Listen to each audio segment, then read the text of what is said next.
welcome back. If you just joined us, you're watching the news at 10 on Channels Television, broadcasting live from Lagos and Abuja. A reminder of our top stories.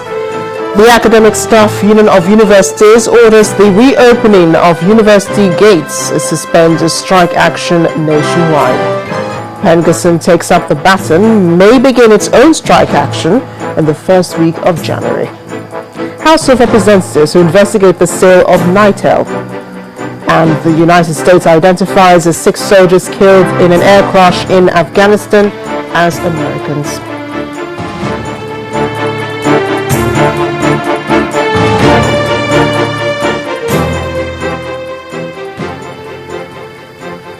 We have all our top stories on our website, channelstv.com. You can get details on them on the website as well as on youtube.com/channelsweb. But to get us on the move, then you must visit m.channelstv.com to view us live on your mobile device. You can also download the Channels TV app for Android, iOS and Windows phones from their respective stores. Oh, you can do more now. You can interact with Channels Eyewitness feature on our Android and Windows 8 platforms. So if you have a picture or a video to share with us, all you need to do is download the Channels TV Android application on your device, swipe to reveal the Eyewitness menu, and follow the instructions to share your report, pictures, and videos. Over now to Linda Akigwe in our Abuja studios for more on the news at 10. Hi, Linda. Hi, Amachi. I'm now being joined in the studios by Dr. Nasiru Fage, the president of the Academic Staff Union of Universities, ASU. Welcome to the studio, Dr. Fage. Thank you very much. I'm happy to be with you.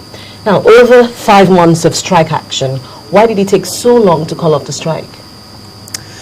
Well, it took this long because since 2009 we have been following government, pleading, having meetings, to get government to implement the product of collective bargaining. We took 3 years negotiating with government between 2006 and 2009. And it appeared to us that with every intervention by government agents, it seems like government is not really seriously interested in implementing the agreement. Now, the saying is that once bitten, twice shy. You have interactions with a representative of government at a point, commitments are made on how best to implement the 2009 agreement, and then subsequent interactions will make it clear to you that the previous interaction was not really serious about addressing the problem. So over the 4 years that we have been pursuing government to get the agreement implemented, it became clear to us that there is no coherence between the representatives of government that we have been interacting with, and 2, promises that are made by each representative of government turn out to be not directly linked to the powers that be. So it became clear to our members that there is an element of deceit on the side of government. And so it was really very difficult for us to convince our members that this time around government is seriously interested in implementing the agreement. And that's exactly why it took this long, to get the strike suspended. So now that the strike has been called off, how would ASU make sure that students regain lost ground? Yeah, well, in the press conference I addressed this morning, I said that we have a commitment to this nation that our members will work extra hard without compromising standards to ensure that we make up for lost time. In which ways? Specifics? Well, really, you see, the thing about rescheduling can be done in such a way that you still meet the period for delivery without compromising the quality of delivery. And so what our members are going to do is that we're going to work extra hard in terms of interacting with the students both within the classroom and outside the classroom to ensure that they are adequately prepared. But how do you compress coursework, schoolwork of over 5 months, we're talking of 5 months here, into the time frame the union is talking about? We're not going to compress anything. What I'm saying is that, you see, the time of delivery in lecture scheduling can be arranged in such a way that lecturers can contribute more for, let's say, 1 hour of delivery. And then in that period, you are able to deliver as much as you can to the student. And then outside the classroom, you also participate in encouraging the students to make sure that they meet up with their schedules. Okay, now looking forward, what do we expect in the next couple of days? What are the key areas which the funds will be deployed to? Well, first, the funds are going to be deployed towards addressing those deficiencies in the universities that have already been identified in the needs assessment report. Now, with that report, we have a catalogue of all the things that are needed to be done to turn around our universities in such a way that they begin to compete effectively with their peers internationally. I've been saying this, and we are convinced that once the committee is inaugurated, I'm happy to say that that committee has been inaugurated, and once it swings into action, we're going to see the disbursement of the 200 billion naira for 2013 that will enable the universities to commence the process of revitalization. So I'm confident that although the strike has been suspended when we are approaching festivities period, I'm convinced that at least beginning next year, early next year, the universities should be able to start drawing, and then we will begin to see the implementation of the needs assessment report. So finally, how do we avoid this kind of strike in the future? Well, you see, the problem is that in Nigeria, we don't really seem to have an understanding of the import of products of collective bargaining. You see, internationally, and in fact in the ILO conventions that Nigeria is a signatory to, once two parties sit down and agree, the two parties must respect the product of that agreement. And so the problem we have been having in Nigeria, especially as it relates to trade union interactions with government, is that we spend time going through the collective bargaining process. At the end of it, an agreement is signed, and then one party renews implementation of the agreement. I'm convinced that once we make sure that agreements duly entered by government and any other trade union is respected, we're likely to see an end to crisis like this in this country. Okay. Thank you very, very much, Dr. Fagge, for being with us here in the studios today. Thank you very much. Now, the aggrieved governors of the People's Democratic Party today further confirmed their defection to the All Progressive Congress by attending the party's National Executive Committee meeting in Abuja.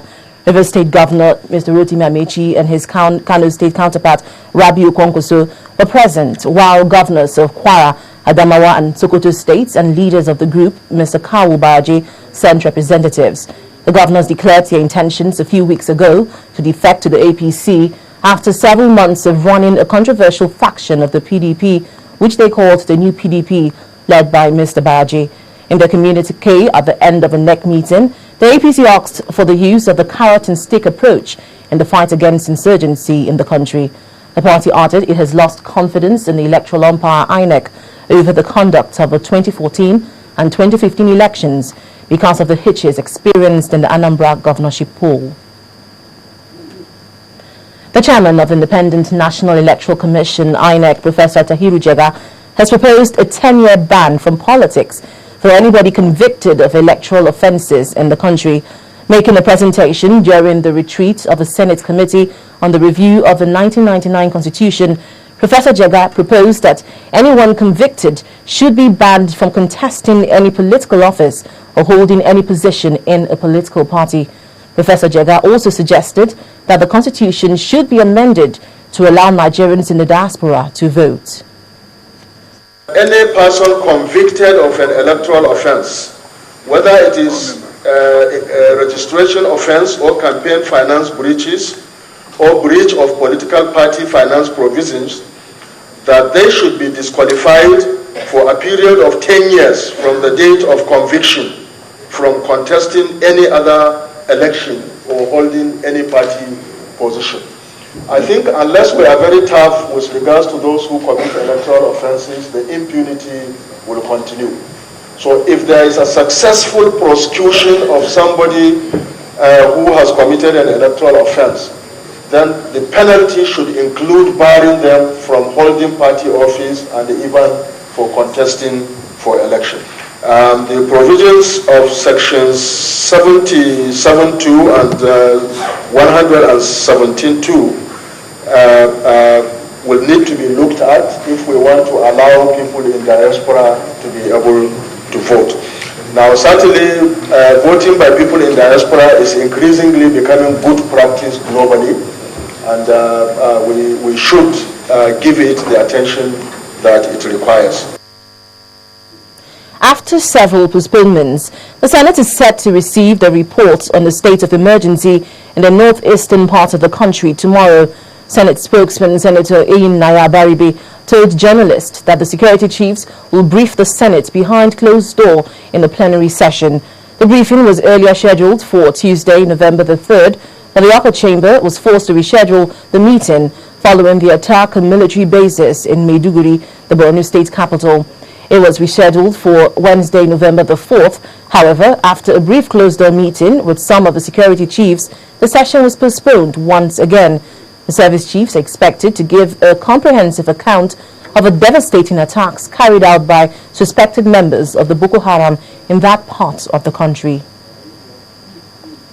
The House of Representatives has mandated the committees on petroleum resources downstream and upstream to investigate the alleged fraudulent award of pipeline surveillance contracts in the country.